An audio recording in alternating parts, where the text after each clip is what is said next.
2025ஆம் ஆண்டு விருச்சிக ராசிக்காரங்களுக்கு எப்படி இருக்க போகிறது அப்படின்னு பார்த்தீங்கன்னா, குரு பகவான் உங்களுக்கு 8ஆம் இடத்துல உட்கார்றார். 8ஆம் இடத்துல குரு பகவான்ங்கிறது பொதுவாக நல்லதா அப்படின்னு கேட்டால், ஆன்லைன் மோசடியில் மாட்ட போகிற ராசி இந்த விருச்சிக ராசி. 8ல் குரு இருக்குன்னா மிகப்பெரிய அளவுக்கு ஒரு மோசடியில் மாட்ட போறீங்க. ஏன்னா காலபுருஷ தத்துவத்துடைய 3வது ராசி கம்யூனிகேஷன். குரு பகவானுடைய இந்த பார்வை உங்களுக்கு இப்பவும் ராகு கேது பயிற்சியில் உங்களுக்கு ப்ராப்ளங்கள் உண்டு. ஆனால் குரு பகவானுடைய பார்வை அதை நிவர்த்தி பண்ணுறது அப்படிங்கிறதுனால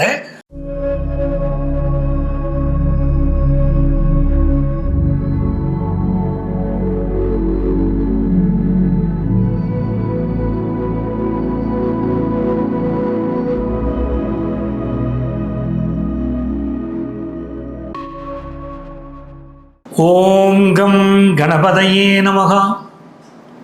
உலகெங்கும் வாழும் ஆன்மீக பரிகாரம் நேயர்களே, உங்கள் அத்துணை பேருக்கும் உங்கள் ஆத்மார்த்த ஜோதிடர் நங்கநல்லூர் டாக்டர் பஞ்சநாதனின் குரு பயிற்சி வாழ்த்துக்கள், வணக்கங்கள். குரு பகவான் இதுநாள் வரைக்கும் ரிஷப ராசியிலே அமர்ந்திருக்கிறார். வருடத்திற்கு ஒரு முறை பயிற்சி அடையக்கூடிய ஒரு நல்ல கிரகம் இல்லையா குரு பகவான்? நவக்கிரகங்களில் முழு சுபர் யாருன்னு கேட்டால் குரு பகவானைத்தான் சொல்கிறோம். அந்த குரு பகவான் இப்பொழுது ரிஷபமனையிலே இருக்கிறார். ரிஷபமனையிலிருந்து ஒரு மிதுனமனைக்குள் வரக்கூடிய மே மாதம் 14ஆம் தேதி பயிற்சி அடைய போகிறார். அதனால தான் நம்ம நிகழ்ச்சியில் சொல்கிற போதே சொல்கிறோம், இது கோச்சார பலன்கள் தான், முழுமையான பலன்களை தெரிஞ்சு கொள்ள நேரில் பாருங்க அப்படின்னு சொல்லிகிட்டே இருக்கோம். எனதருமை விருச்சிக ராசி அன்பர்களே, விருச்சிக ராசிக்காரங்களுக்கு 2025ஆம் ஆண்டு குரு பயிற்சி நல்வாழ்த்துக்களை தெரிவித்துக் கொள்கிறேன். உங்கள் ஆத்மார்த்த ஜோதிடர் நங்கநல்லூர் டாக்டர் பஞ்சநாதன். 2025ஆம் ஆண்டு விருச்சிக ராசிக்காரங்களுக்கு எப்படி இருக்க போகிறது அப்படின்னு பார்த்தீங்கன்னா, ஏற்கனவே நடந்த பயிற்சியான சனி பயிற்சி மாபெரும் வெற்றிகளை தரக்கூடிய ஒரு பயிற்சியாகத்தான் விருச்சிக ராசிக்காரங்களுக்கு இருக்கு. இப்போ குரு பகவான் உங்களுக்கு 8ஆம் இடத்துல உட்கார்றார். 8ஆம் இடத்துல குரு பகவான்ங்கிறது பொதுவாக நல்லதா அப்படின்னு கேட்டால் நம்ம அது நல்ல பார்வையாக நல்ல விஷயமா எடுத்துக்க முடியாது. ஆனால் விருச்சிக ராசிக்காரங்களுக்கு அப்படி கிடையாது. எல்லாருக்கும் 8ஆம் இடம் கெடுதல் நம்ம சொல்லிட்டு போயிடக்கூடாது. விருச்சிக ராசிக்காரங்களுக்கு இந்த குரு பகவான் 8ஆம் இடத்துக்கு வராருன்னா அவர் அதிர்ஷ்டத்தை தருவார். அதுக்கு என்ன சார் ஒரு விஷயம், ஒரு விளக்கம் சொல்லுங்கூட எங்களுக்கு அப்படின்னா, குரு பகவான் விருச்சிக ராசிக்காரங்களுக்கு 2ஆம் இடத்திற்கும் 5ஆம் இடத்திற்கும் அதிபதி. சார் ரொம்ப நாளாக ஒருத்தர் குழந்தை இல்லாமல் இருக்கார் சார். குழந்தை இல்லாமல் இருக்கிற ஒருத்தருக்கு இந்த காலகட்டத்தில் குழந்தை பிறந்தால் அது அதிர்ஷ்டமாக இல்லையா? அது அதிர்ஷ்டமான காலம் தானே உங்களுக்கு. சரியான காசு பணமே இல்லாமல் இருக்கார் ஒருத்தர், அவருக்கு இந்த குரு பயிற்சி நிறைய காசு பணத்தை கொண்டு கொடுக்கும் அப்படின்னு சொன்னால் அது நல்ல காலமாக இல்லையா அவருக்கு? நம்ம வீட்டில் படிக்காத ஒரு பையன் விருச்சிக ராசியில் இருக்கான், அவன் இப்போ இந்த குரு பயிற்சியினால் நல்ல படிப்பான்னா அது யோகமான குரு பயிற்சியா இல்லையா நமக்கு? அப்போ நீங்களே சொல்லிட்டீங்கல்ல, குரு பயிற்சி யோகம்தான், நீங்கள் நினைக்கிறது உண்மைதான்.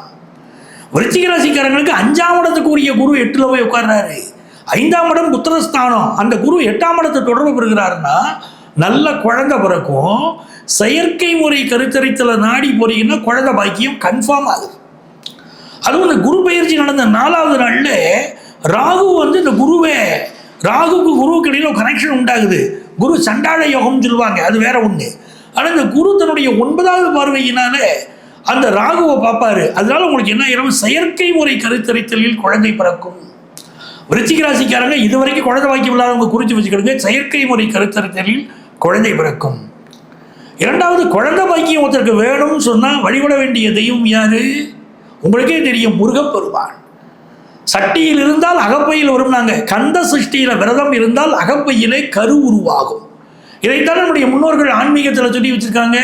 இப்போ சட்டியிலே கந்த சஷ்டி, அந்த சட்டினா சஷ்டியை தான் அப்படி சொல்றாங்க.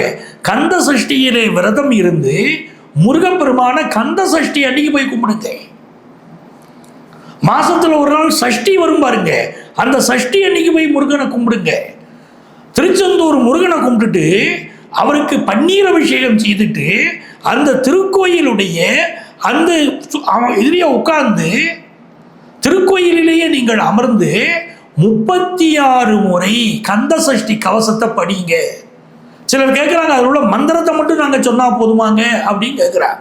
அப்படி இல்லைங்க, கந்த சஷ்டி கவசத்தை முழுமையாக சொல்லுங்கள். ஒவ்வொரு அட்சரத்திற்கும் பொருள் இருக்கு, ஒவ்வொரு வாக்கியத்திற்கும் பொருள் இருக்கு. இப்போ விஷ்ணு சகஸ்ரநாமம்னு இருக்கு. விஷ்ணு சகஸ்ரநாமத்தை சொல்ல முடியாதவன் என்ன பண்ணணும்னா ராம ராம ராம என்ற மந்திரத்தை சொன்னால் போதும் அப்படின்னு சொல்லியிருக்கோம். இது விதிவிலக்கு. ஆனால் முழுமையான பலன் தரணும்னா விஷ்ணு சகஸ்ரநாமத்தை முழுசா சொல்லணும். அதை போலத்தான் கந்த சஷ்டி கவசத்தை நீங்கள் முழுமையாக சொல்லணும். சஷ்டியை நோக்க சரகண பவனார் ஆரம்பித்து கடைசி வரைக்கும் நீங்கள் அவ்வளவும் சொல்லணும். ஒவ்வொரு வரிக்கும் அதில் பொருள் இருக்கு.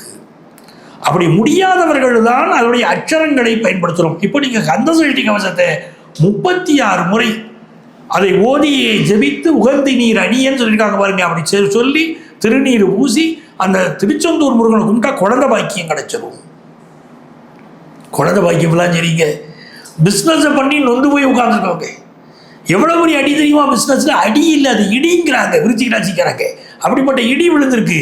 அப்போ இடி விழுந்தவங்களையும் நம்ம காப்பாற்றணும்ல, அதுக்கு என்ன வழி?